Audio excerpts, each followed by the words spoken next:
All right, I think we're ready to get started. We still have people coming in, but we have to take care of a little bit of housekeeping notes at first. So I'd like to, first of all, thank you all for attending. Looking at our panel discussion, and crisis experts reveal the best practices to manage insider threats. So from a housekeeping side of the presentation, I'd like to encourage everyone to submit questions using the question feature on your webinar control panel. At the end, we'll go over your questions and bring them up to the panel for discussion. And if for some reason we don't get to your question, we'll follow up after the webinar with you. You can also download a handout of best practices from the handout section on the control panel. And we are recording this webinar, and we'll send you out a link for on-demand access after the session. And at the conclusion of the webinar, we'll launch a short survey. So thank you, everybody, and thank you to our panel. First, we want to talk about some very critical and timely topics related to insider threat. Here at Sikich, we are fortunate to have a diverse team of multidisciplinary professionals, and all of us have experience in actually managing these types of cases. First, I'd like to tell you a little bit about us. Sikich is a technology-driven professional services firm. We have over 1,400 professionals serving over 15,000 clients in virtually every economic and business sector. We work with corporations, nonprofits, and governments at all levels. And who is Sikich? Our roots as a firm are in accounting, but we have become so much more than that over the past 40 years. When you look at this slide, you can see some of the, and this is by all means not a exhaustive list, but you can see some of the different areas that we've grown into. And when I introduce our panel of experts, you'll see just how far we've come. So I'd like to introduce our panel from our technology and advisory practice areas. And first up, we have Matt Doherty. Matt is nationally recognized for his work in violence prevention and threat assessment and management. As managing director of the Sikich Workforce Risk Management Team, Matt brings experience gained in 3 decades of distinguished service across government and the private sector. He helps organizations build and expand violence prevention programs, assess and manage violence risks, train and empower workforces, and gain the business benefits that come with safe and supportive workplaces. Matt retired from a 21-year career with the Secret Service as a special agent in charge of the National Threat Assessment Center. Next, we have Dave McKeon. Dave is the Managing Director of HR Advisory Services in Sikich's Human Capital Management and Payroll Consulting practice. He has spent over 30 years in human resources with Fortune 500 companies, small businesses, and consulting firms. Dave and his team provide advice and consultation on human resources strategies and practices to elevate the effectiveness of client talent programs, including employment compliance, talent acquisition, talent management, employee relations, and total rewards. Kevin Bong is a director at Sikich and leads the penetration testing and forensic incident response teams. He focuses on helping address information security and compliance issues faced by a myriad of institutions. Prior to joining Sikich, Kevin spent 12 years as a vice president of a multi-billion-dollar financial group, leading the bank's security and IT risk management activities.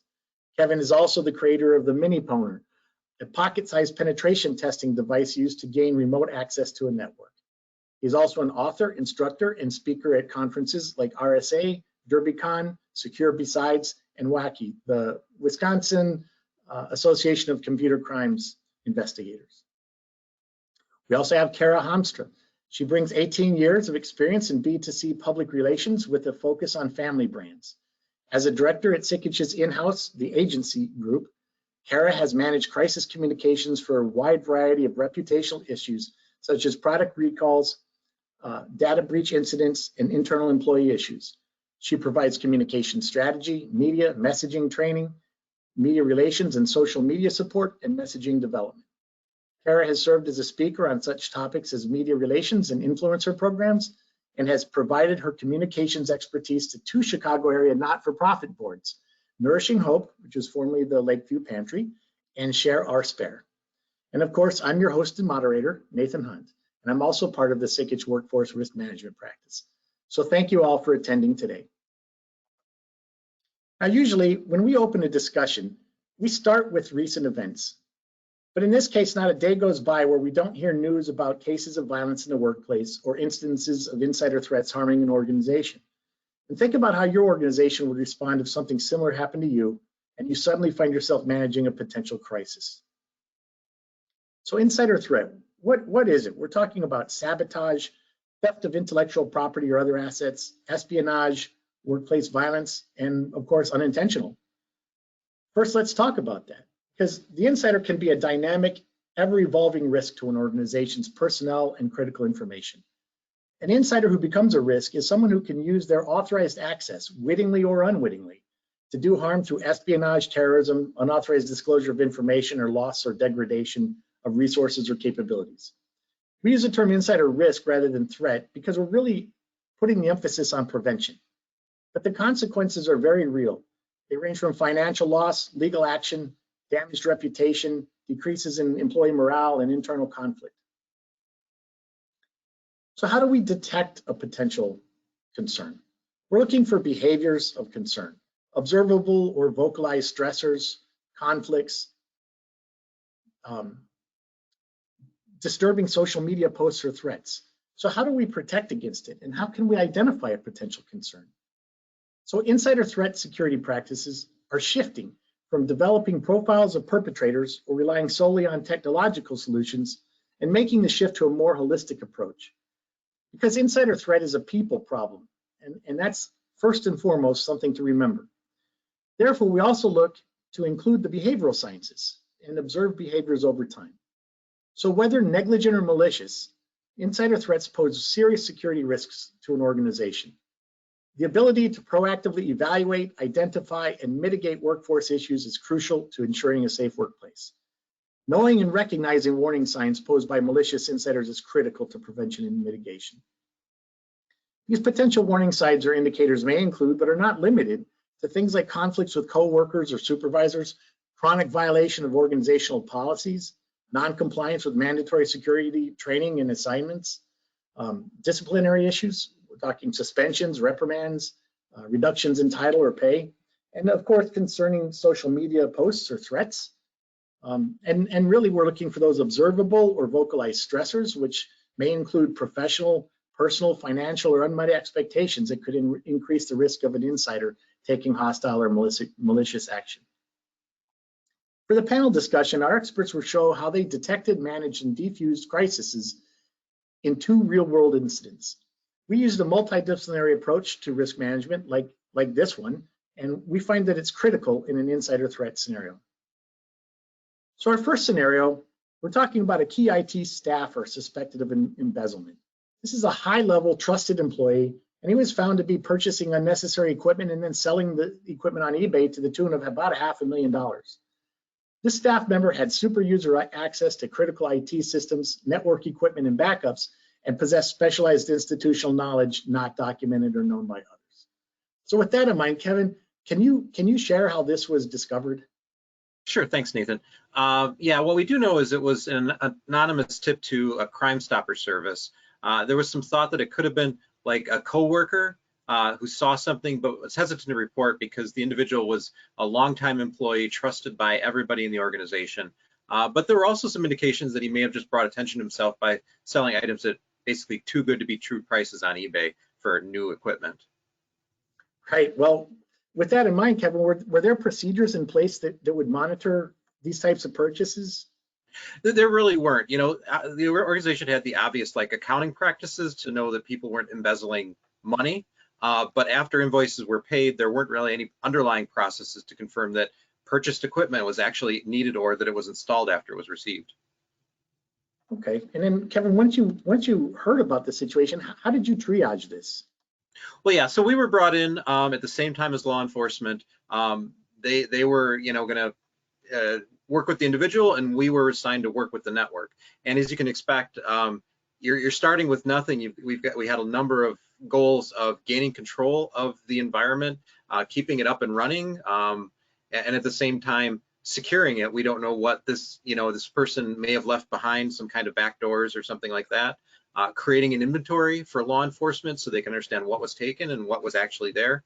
Gathering and preserving that evidence. And a lot of what we did, we had to break into systems because all of that knowledge was in one person, and you can't trust them to provide the passwords and things like that. So we're working to kind of gain access using hacker tools and techniques that attackers use when they try and gain access to a network.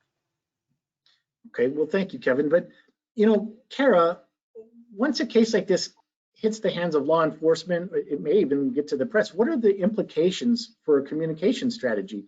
And can you share how and why your PR team was pulled into the scenario?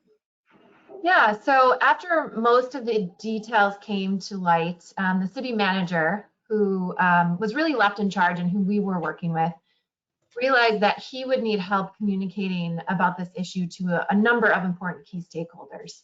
So he knew he needed to move quickly but delicately to coordinate with law enforcement because they were still really working to build a case here. So the city manager knew he was going to have some tough questions to address. Why did this happen on his watch? Like Kevin was saying, there wasn't a lot of checks and balances in place. Why did that happen? Will he be able to get the taxpayer money back? So you can imagine the list goes on and on. So we worked with him really carefully to craft a communications plan. We had a really strict timeline outlining which stakeholders could get access to what information and in what order. And that included, internal folks and external stakeholders as well. So the city board, constituents, local media, of course. So we created a chain of commands that would help us craft messages, work through those internally to get approval. We really needed to make sure our messages could help control the situation and then also paint the organization in the best light moving forward as well. Well, I think the fact that it's a city and a municipality, for example, it's going to have a lot of attention. Sometimes a corporation's able to keep things quiet for a little bit, but how does the city handle communications about this issue with the media or, other internal stakeholders? Yeah, that's a good question. So, before the investigation was complete and before charges were brought forth, information was only shared on a need-to-know confidential basis. So we didn't want media to get a hold of the information and interrupt the investigation at all. So that was really important, the confidentiality piece. And then once arrests were made, the news was more public, we worked to ensure that everyone internally was singing from the same songbook. So we had to make sure everyone was telling the same story with the correct facts. Everyone was as forthcoming as possible, but in a controlled manner. We also really wanted to be ready to reactively handle any tough questions that the media would bring in or constituents as well. So, that took a lot of coordination for sure. It was also really important to have just one person assigned to talk to the media. And we made sure that person was properly media trained and that they had all the latest information in real time. And in this case, they needed a direct line to legal and law enforcement to make sure that they had, real-time information. And if they needed to adapt messaging or talking points, that we could do that in real time. One thing that can be often overlooked in a crisis like this is that you need to really prep all customer-facing employees. So if you have folks that talk to customers or answer phones, they need to be prepared with messages. And a lot of that is just, triaging and passing them on to the right person. Many organizations let their employees know that they're not authorized to talk to media. They should pass it on to the proper person. So that's something really important as well. Well, so Dave, it sounds like, Kara's talking about internal communications as well. So, basically she's focused maybe on the external communications, but what were you doing to handle this internally from an HR perspective? Yeah, and it's a good point. It goes hand in glove with the external focus. So we were starting to prepare for an internal communication. So making sure that the messages that we were using externally were very consistent, those strategic messages. And we did it two ways. One was a broader all-employee communication. So people had the basic facts, but then also on a much more sensitive level to those people who needed to know, maybe not more detail, but needed to have a higher touch. So that would be the team that was involved with the leader. So there was two types of communications internally that were being developed. And then the third thing is, we couldn't forget that we have to protect the employee as they're going through this. So we wanted to make sure that things were not being embellished, that we were trying to stick to the facts and not speculating on anything else, so that we were protecting the employee during all this as well. Absolutely. So HR's role in this case, I mean, it kind of expands. What are some of the other things that HR is expected in a case like this? Sure. So, very quickly, we can go review the employee's records, which would include things like any disciplinary actions, maybe previous performance or development evaluations that might help tell a bigger story to that and might impact what was causing this situation. And I would say, the other thing is being involved in the investigation and having a process in place to really identify the facts, talk to the people that were involved to get their point of view, and really use that information to make the best decision going forward. Right. And so, Dave, you mentioned that the HR investigation and from the workplace risk management and threat assessment team standpoint, those are things that we really like to see. So, Matt, from your point of view, what are the types of warning signs that would typically show up in cases like these and that may have alerted management to this concern? Yeah, thanks. Great question. As we work to prevent and mitigate these types of incidents, very common with workplace violence prevention as well, he might have felt undervalued. We look at somebody's self-esteem and whether they're going through life stressors like divorce, debt consolidation, illness in the family. We look at those concerning behaviors that should be an HR issue anyway for a safe and sound work environment. Increased use of alcohol or illegal drugs, unexplained absenteeism. Here's one that's very common: noticeable decrease in attention to appearance or hygiene. Repeated violation of company policies is another example. And the behavior we often find in insider threat cases and workplace violence prevention cases, that they oftentimes have a level of paranoia or a victim or persecution mindset, such as everybody's against me and conspiring against me. Those types of things, that there should be programs in place to identify those behaviors and report them. Yeah, so Matt, along the same vein, what are some of the things that we can learn from this incident so that we can be better prepared to prevent, or mitigate a similar situation in the future? Probably the number one thing for us is to report concerning behavior, and to do that and encourage that is emphasize the non-punitive nature of reporting. You're not there to get somebody in trouble, but they may need some help. Whether it be untreated mental health issues, those debt consolidation, life stressors, before they carry out an act that would harm the organization and people. And with that, some people may be concerned about their boss, for instance. Well, you need to create a hotline or anonymous reporting system because some people might not be comfortable reporting their coworker or supervisor or a valued customer or visitor.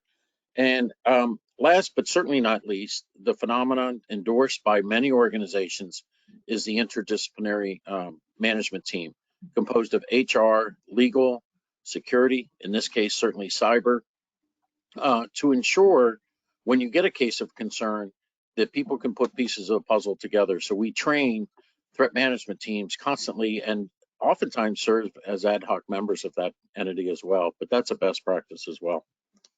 Yeah, thanks, Matt. And it brings to mind that saying that that reporting is supporting.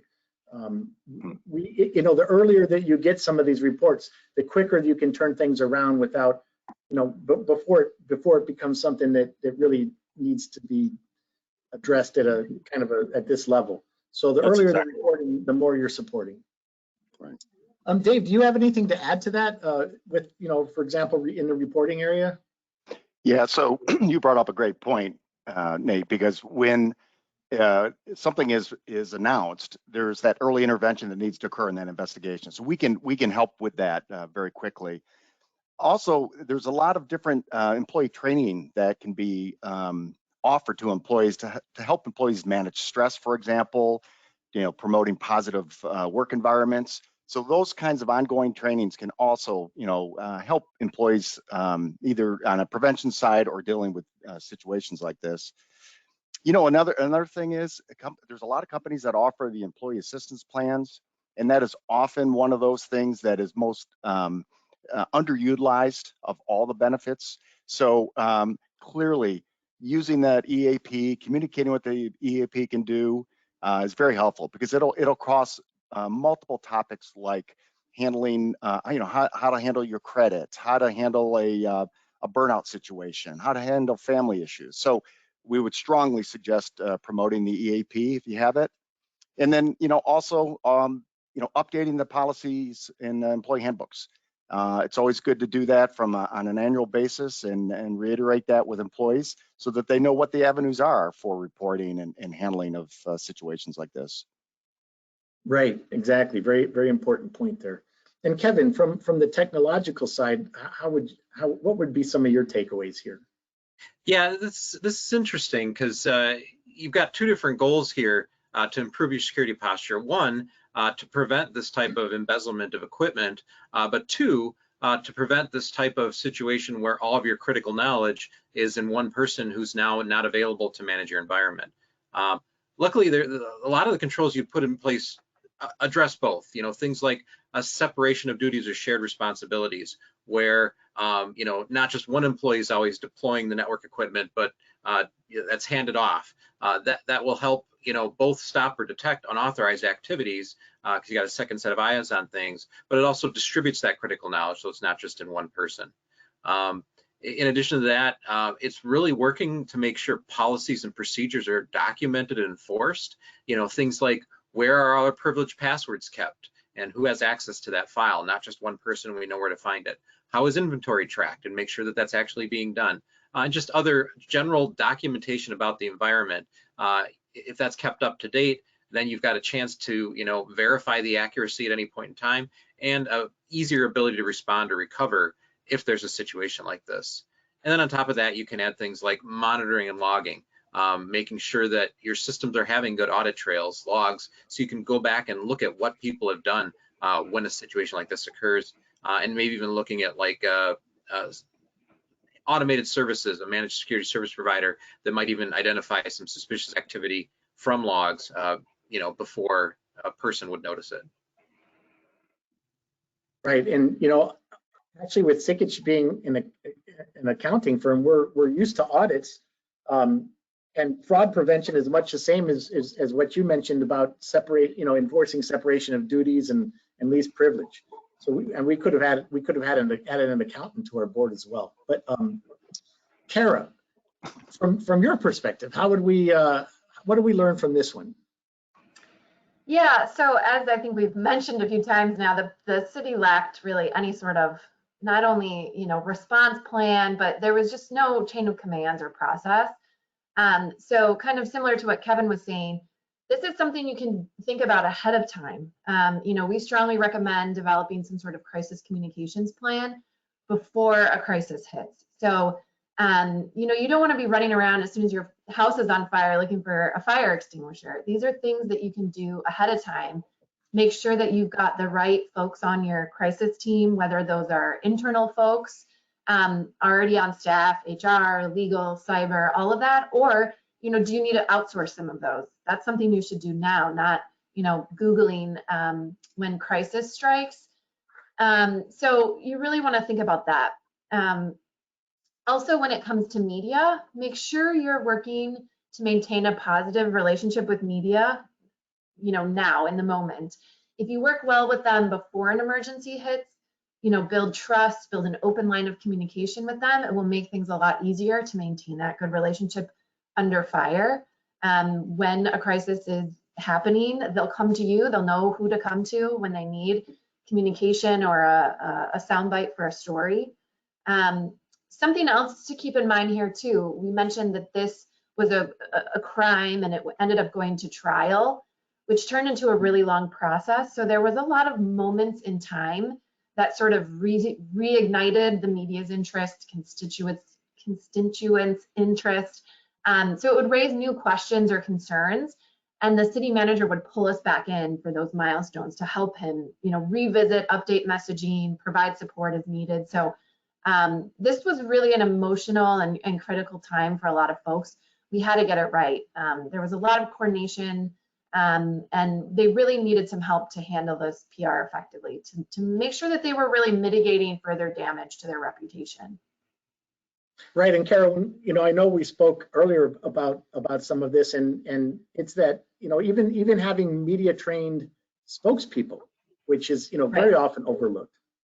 So yeah, getting ahead of it, that's very much key. Well, thank you, Kara. And I think we're gonna go on to our next scenario now. Our second scenario is really about a termination that went wrong. And we had a long tenured employee that was starting to exhibit unstable behavior. And the leadership, sometimes it happens, but the leadership was in a hurry to separate the employee, and it was against advice to slow it down. But when Matt was brought in, he arranged for local law enforcement presence and surveillance of the employee during and after the termination. So Matt, can you share with the audience the steps you took in this? Sure. It's a great case study and had potential tragic consequences. I had never dealt with this client before, so all the preventive measures that we traditionally put in place for our Sikich clients, we were contacted by this company for the first time, major manufacturer, operations up in the northeast part of the country. And they called us on a Tuesday and said, can you help us with security design or security infrastructure for a termination taking place on Friday? And first of all, as my colleague Dave McKeon would readily agree, never be in a hurry to fire somebody for concerning behavior. I asked what was the concerning behavior, and they said he's been an employee for 10 years. He's had anger management issues, and we heard he's bipolar. And right away, that's alarming because we have to consider the fact that most people that suffer from mental illness in this country are law-abiding citizens. It is not a violation, and certainly potential violation of the American Disabilities Act for being bipolar. But nonetheless, we put security together for them. We created a severance package extending some of his benefits that they weren't considering. We had HR people that did not have a personal relationship with him to cut down on the anger. And here's a new phenomenon. I contacted law enforcement, whereas 10 years ago, if you contacted them on an HR issue, they usually would have a negative response like, look, we don't get involved in HR issues. Because of this active shooter and active assailant phenomenon, police have changed their strategy. I contacted them and asked them to stand by in close proximity, out of sight, out of mind, but you'd rather have somebody like an entity like that and a resource a cell phone call away. He did not react well to the severance package. We had him created in hard copy so that traditionally you could take it home, and we understood that he was married with a young child, so he could take it home and actually look at it after he was terminated. He didn't react well to it. I did have a surveillance team set up for him. It was so concerning to just follow him off the campus, make sure he doesn't go back to his office, all those traditional, termination processes put in place. But the surveillance team called me 90 minutes later and said, we're at the gun store. Yeah. He is purchasing weapons. And this is that, oh my moment, that now we really have to go into action. We were able to liaison with his wife, and we'll talk about that in a few minutes, but we put out a lookout for him. We realized he had a list of people he didn't like at his workstation. We had to provide protection for those people. We had to close the factories, all of these things. And his wife called the organization and said, I have the keys. And he said he has the keys to the building. And he also has a grievance list against 16 individuals at the company. So we really ramped up extremely quickly. Yeah, with that kind of quick escalation, I mean, what do you do next? I mean, you started at the beginning, but what do you go with next? Well, the goal is prevention, right? That's the most important thing. So I contacted his wife, struck up a good relationship with her, with the emphasis that I'm not here to get your husband arrested. Think about it. It's not illegal to be fired. It's not illegal to have untreated mental health issues, and it's not illegal to, in that particular jurisdiction, to come in with your license and purchase weapons. What we wanted to do was interrupt that clearly potential path to violence. So she agreed, and we provided executive protection for the people that were listed.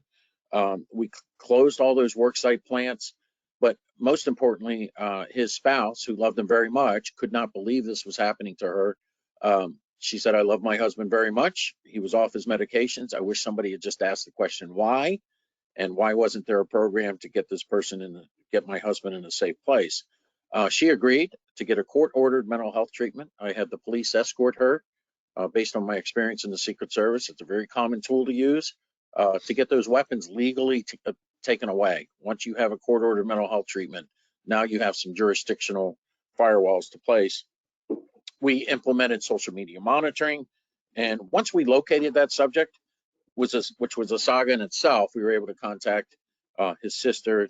We found him at his sister's vacation home up in the Northeast. But once we were able to do that, we really were able to get our arms around making that workplace safer. And we enlisted the services of our forensic psychologist to liaison with the mental health community and really work with employee assistants to get that person in a safer place than he was currently. Okay, well, Dave, this is an HR nightmare, but from an HR point of view, what additional suggestions do you have? Well, first, let me, underscore what I've said before and what Matt just brought up. But one, making sure that there's a very thorough and proper investigation leading up to that termination is critical. It's not about how fast you terminate someone, but it's about making sure you're doing the right thing, not only for the employee, but for the company as well. The other thing that I want to underscore is the use of the employee assistance plan. There's a lot of anxious employees in situations like this, and utilizing the employee assistance plan literally to come on site even and help employees talk it through is always a good thing to do. One thing I would say as something to plan for is to make sure that there is availability of contact information of your employees. So in this case, there was this hit list of 16 people. Making sure you either have a hard copy or you have access to the system so that you can get the home addresses, et cetera, in case there needs to be a notification of those employees. So making sure that's available. Also, during this time and after this time, it's good to talk and answer questions about how you handle workplace violence prevention. How do you prevent things, and then how do you handle them? So use that as an opportunity to let people know that there's processes in place that help that.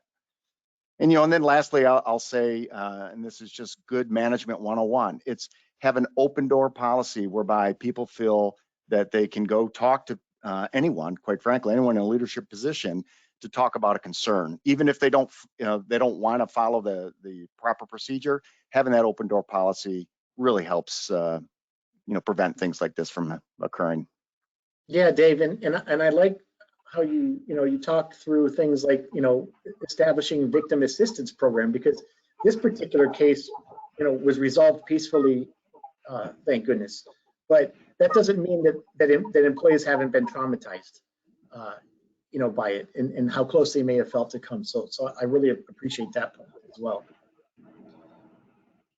Kara, so with all of these people involved, word is highly likely to leak out to the press. What helps in a situation like this? Yeah, so gosh, every time I hear this story from Matt, I get a little emotional. It's tough. I think we can all in this day and age really, kind of relate that this is something that we know could happen. And it's just a tough situation. So, think about how you would feel if you were in this situation and you could, pull something off the shelf that was, some messages that you've already prepared, working with HR, working with legal, your cyber team, versus, you were just totally caught off guard. And now you have to, answer calls from media, answer calls from, worried employees or their, family members. So, how would you prefer to handle this type of situation? And that's why, being prepared is so important, especially when safety is, a big concern. In this particular case, you know, clarity is one of the few things that you can control. And you'll be doing your organization and employees a favor if you're being, you know, clear where you can be and forthcoming, you know, working with HR to keep everyone's safety and privacy intact when you're communicating out externally. And it's really important too to make sure that when you're communicating about an issue like this, that employees hear from you. So if media does get wind of this, they're not hearing about it, you know, from their neighbor who read, you know, a media article or on Twitter. They're hearing it directly from you and what you're doing to keep them safe and how they should move forward. You know, if a plant needs to close, that's information that should come from you. So that's all really important to keep in mind. And again, kind of being prepared and working with this internal team that hopefully you've prepared well ahead of time is important. Yeah, and we've seen from many different cases how that messaging coming from internally to your employees really provides a better outcome. They're not hearing things that are, you know, they're not hearing about it from the news. They need to know about it from, you know, from people who know on the inside. So that is a key piece of this kind of a puzzle that is often overlooked. From a cybersecurity lens or technology side, Kevin, do you have any advice? Yeah, like certainly this is much more a human type situation than a cybersecurity type situation. But even still, there's benefits to ensuring you've got kind of visibility and audit trails on employee interactions, being able to go back and say we think something's up with this employee. What have they been saying to other employees on the, you know, internal chat and things like that, and even maybe looking into something more proactive. Looking for anomalous activity like badge access to doors at unusual times or something that might indicate an employee is doing something out of the ordinary. Yeah, well, and also, as Matt mentioned, this employee had told his wife that he has all the keys. Well, he may be talking about physical keys, but he could be talking about virtual keys. So I think, you know, all of that comes into play, and you have to bring in the entire team, which is what makes this multidisciplinary function, this team function that way. So that's fantastic. Dave, what are some of the kinds of programs or tools or training that could be established to help prevent, mitigate, or respond to incidents of workplace violence? Yeah, and that's the key, as to how do you prevent it. If you don't have an employee complaint procedure, develop one. If you don't have an investigation procedure, make one. I mean, get it. So those are the kinds of things that really will help prevent. Same thing with the EAP. I'm going to bring that up again. But if you don't use those or haven't leveraged it well, make sure you know what they can offer, because that's very helpful to prevent these kinds of situations. The other thing is, you think about the employee handbooks, and we get requests from our clients all the time to help them update. You'd be amazed to see how many of the handbooks don't have some of the newest procedures and policies in there, like how to handle complaints, or cybersecurity, or a social media policy, whistleblowing policies. So there's just a lot of those things that you can put in the policy handbook, so when an employee starts or when you do a refresher, they know that there's something in place, and there's processes to follow to help reduce these incidents from happening. Right, and those procedures that you use to conduct investigations when you get some concerns, because we know that it's very often somebody who has a real or perceived grievance is who is very much more at risk of some incident of workplace violence. So making sure that there's a process that is transparent and fair. Matt, from a security standpoint, what are some of the other things that we would look at? Well, certainly from a human behavioral element, really try to connect with coworkers or supervisors that are most familiar with the situation, liaisoning with family members like we did in this case, and really look out for that prevention. Perhaps reach out to the wife sooner, and really refer them to EAP. Now, a word about EAP, It's a great program. We look at the referral rates of EAPs when we're evaluating programs, but it's very important to note that EAP typically are not trained in violent risk assessment. So that's why we have a licensed clinical psychologist on staff that'll conduct a fitness for duty assessment and that has been trained in violent risk. We also, again, broken record here, but we want to ensure that there's some anonymous reporting and a mechanism either to report it on the record or off the record. And again, we followed that best practice. When you have a concerning person you want to terminate, as distasteful as it is, maybe put some behavioral parameters in the severance package, staying away from the company, not interacting with coworkers, and tying in some type of incentive not to do that, and perhaps extend their mental health benefits.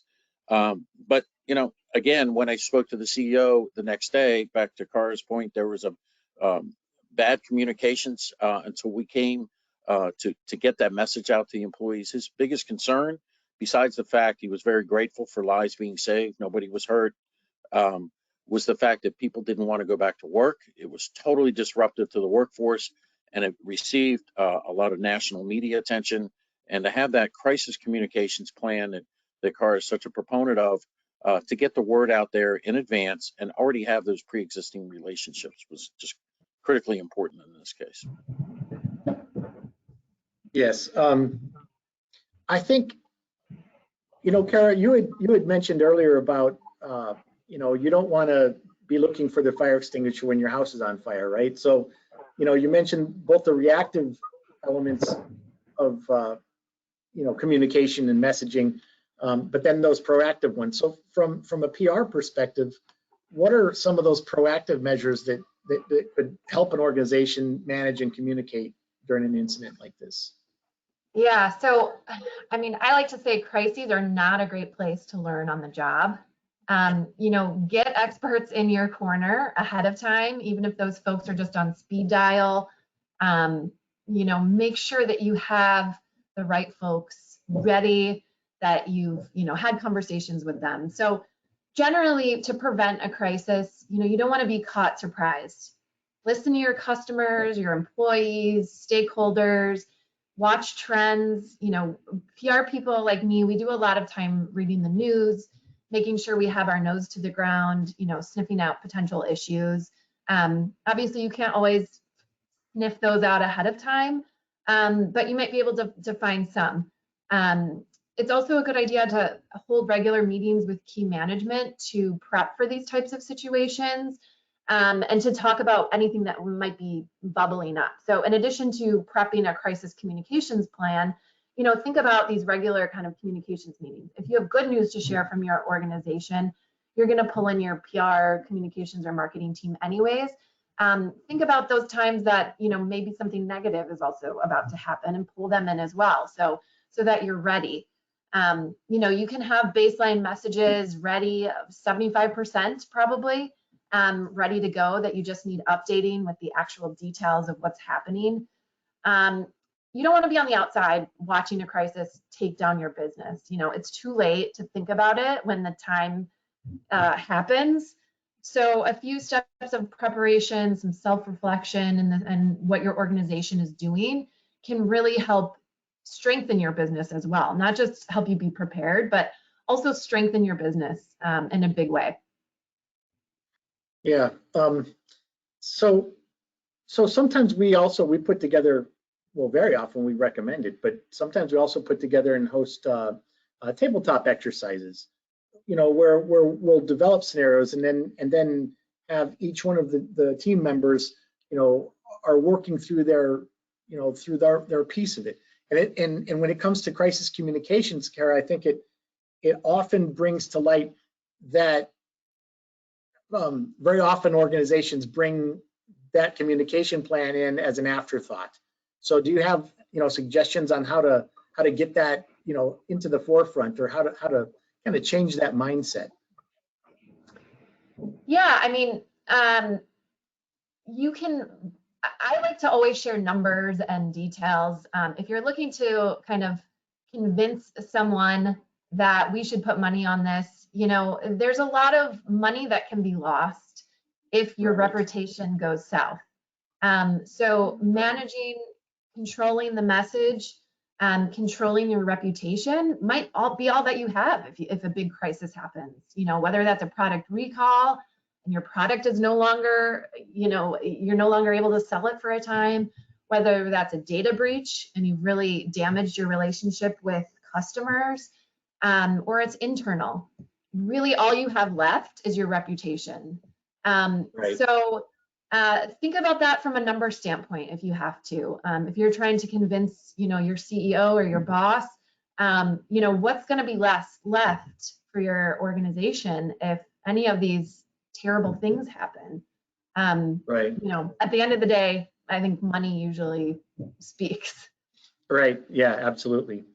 And Kevin, from the cybersecurity side, again, this was, like you said earlier, it was a very people-oriented approach, but we don't always understand in our day-to-day life at work what kind of access different people have, and that's something that falls squarely in your shoes or on your shoulders, I suppose. So, do you have any further words of wisdom on that for cases like this? Yeah, I think for most organizations, your IT staff's energy goes almost solely to like keeping the systems running and fixing things that break. And as a result, they don't put a high priority on policies, procedures, documentation, and you don't know about that until you have a situation like this where you may, need to look at employee data and you don't know if your IT acceptable use policy covers that, or you don't know if your logs have, that history in them if you've been recording that information. So, part of it is reinforcing for IT to the importance of those policies, procedures, of logs with history of audit trails, and then even going as far as auditing that IT's following those processes. Again, in the first scenario, we saw that no one was looking over the shoulder that equipment was getting implemented. But, it seems like pretty obvious that an organization should have that kind of control. Someone's auditing that IT's policies, procedures for asset tracking are looked at by someone. And then in addition to that, we also see a lot of organizations are hesitant to implement some of the, things like web access monitoring or filtering or things like that, because we trust our employees and we don't want to see Big Brotherish. But I think this helps to kind of demonstrate how it's not necessarily Big Brotherish. It's actually a benefit to help keep everybody safe, to have the organization have that visibility and that type of information. Right, and I think we are starting to get some questions, and so I do want to encourage anyone who's listening in to feel free to send us a question on the chat. And I want to take a look at some of the questions that we've pulled down already. I think the first one, I guess I will address this one to Kara. And it's, will a PR agency work with a company during a crisis only, or do you have to commit to working with them for a year or more? Yeah, that's a legit question. A lot of PR agencies, you have to go through a lengthy, master services agreement process or something like that. So I can't speak for every agency, obviously, but at Sikich, we can work fairly flexibly. We can often jump in on a project basis, especially if you're already a Sikich client. We can typically hammer out those, sort of MSA details fairly quickly, especially if we know it's a crisis like this. We have had clients call us in the past, and we can start working with them pretty quickly. If you're new to us, to Sikich, it's always best to reach out ahead of time just to make sure any of that sort of legal red tape is not something that we're dealing with the day of. And at the very least, we can start learning about your organization ahead of time so that when a crisis strikes, we can help. We can also help with some crisis communications plan work, even just giving you some ideas, putting you in touch with our other experts as well. So again, thinking ahead is always better, but in a pinch, yes, better to reach out than, like I said, like learning on the job for sure. Right, like you said earlier about maintaining those relationships with the media in advance, so that your first call to to the investigative reporter isn't a cold call Right. You don't want to be initiated by introducing him. yourself. Yeah, Right. exactly. So we have another question. This one is, with the difficult termination, what is the best way to have the employee exit the premises? And I think let's start with Dave from the HR side. Sure. So this will probably sound a little inhumane, but if it's a difficult situation, clearly it would be to escort the employee off the premise. We would suggest that you have security there if available, at least another leader with the person to make that occur. And we would not recommend them to go back to their workstation. That will create even more havoc in some cases. So what we would recommend is someone from the company would pack up their personal belongings and tell the employee that they'll be sent directly to their home. And then lastly, after they've left the premise, remove all access to, obviously, obtain any keys or anything that they may have, but remove any access they may have to systems, et cetera, so that they don't go off site and try to get back in electronically at least. So Right. those would be three pieces. Yeah, and that does bring something up that I want to address to Kevin. Very, very often we see when we do some of our assessments, we'll find that a company may have a policy that says that, here's who's notified in the event of a termination. And invariably, they are supposed to notify IT. But, that doesn't always happen. And so, at what point and how do you ensure from that IT side that we're removing people from Active Directories, that they don't have access cards, et cetera? Do you have some good recommendations on pulling that together? It ties right into those having policies and procedures and auditing that they're followed. So, in most cases, a good organization not only has a procedure for terminating somebody on the day, but they also have a monthly or quarterly process that's double checking that that's happened after the fact, that no terminated employees still have active accounts in critical systems and things like that. Okay. And we have another one, Matt. Well, this takes some second guessing, I suppose, but it said, should that company have fired the employee, or should they have gotten him help instead? And does the company have some responsibility to that employee? Great question. We're not condoning any of the anger management issues that he had on the job, but if you looked at his record, he was a 10-year employee, and for the last couple of months exhibited these concerning behaviors. Our point is, find out the question why that person's behaving like they do, and put together a safe termination package. As I told the CEO, as he was really reeling a couple days later from national attention to his company, perhaps bad job reviews on, is it a safe place to work, and then the whole point about crisis communications. I said, if you had a policy and program in place, and these behaviors could have been reported sooner, there's a high potential that a pathway to violence would have been disrupted, and perhaps a referral to EAP would have been more in order, and to recognize there were some untreated mental health issues. You can't predict violence. It does require some second guessing. Should he have been fired? He certainly shouldn't have been rushed to a termination within 72 hours of us being involved. Right. Yeah. And then, I'm sorry, I misread a question. So go ahead. Okay. So I think we have time for one more question here. Okay. So Kara, again to you. When a crisis happens, do you always have to reach out to local media to let them know? That's a tough one. Yeah. Yeah.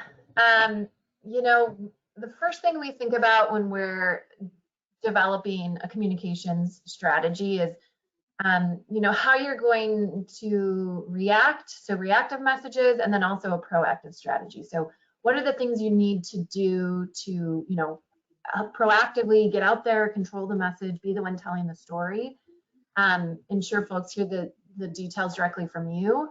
But then it comes time, you know, some audiences like media that you don't want to proactively alert the situation for many reasons. You know, maybe it's you're still figuring out the details, you don't have the full story. But you need to be prepared at any moment that media gets wind of something and they come knocking on your door and want a statement. And we've all seen in the news, you know, or when an organization declined to comment or did not get back to media, and that doesn't look great either. So it is important to think about both proactive and reactive messages and have them ready to go as soon as you can. And there are times like a data breach where you often need to work with the media to fulfill a legal obligation of notifying folks too. So it's, again, it goes back to, you want to work with experts who've done this before. Everything is really on a case-by-case basis, but this is where thinking about it ahead of time and all possible scenarios really is helpful, and working with experts that have done crisis communications and management, have been in these situations before, can really help the situation. Okay, well, thank you for that. Because I think that's a tough one. You know, if you are making the news by telling them what's going on, and maybe it blows over, it's a really difficult call. So I appreciate your insight there. I think we're going to wrap it up here, because we've talked about a lot of different things. We've talked about cybersecurity and technology and workplace violence prevention, workforce risk management.